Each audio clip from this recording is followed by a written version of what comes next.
Now, how to read labels on food when it comes to the green, amber and the red. Now, this was originally done by the government to really make you aware of how good foods are when it comes to fat levels, carb levels, sugar content, protein content, and really put a position of standpoint on that. The fact is that they wanted sugar as low as possible, fats as low as possible, and things like salt and all that type of stuff was graded between not being good when it has high consistency, and then having low salt as being great. Now, if you're watching the videos about calories, fats, carbs, protein, you probably understand that this is not accurate.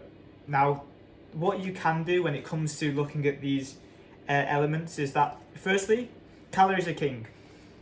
Whatever endeavor, weight management that you have, you've got to look at the calories overall.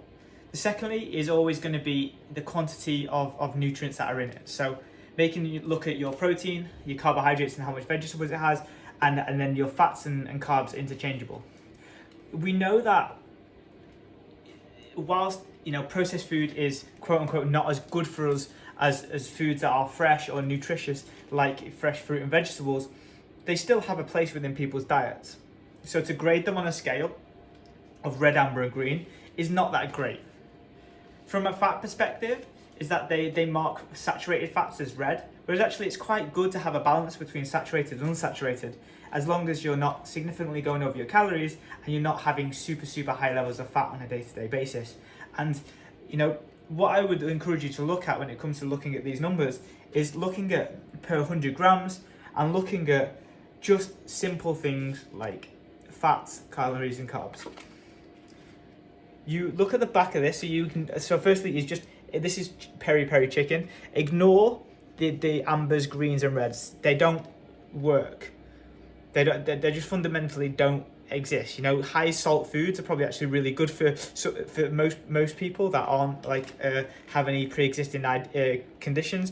And actually, having high sugars is probably great for which will mean carbs will be higher, which will be great for energy, performance, better dietary choices, and have better levels. Like all carbohydrates get put down into sugar anyway. It's just whether something like this has the simple sugars, and that doesn't really count for anything. So what I would suggest is when you're looking at what to do, you're looking at the serving sizes.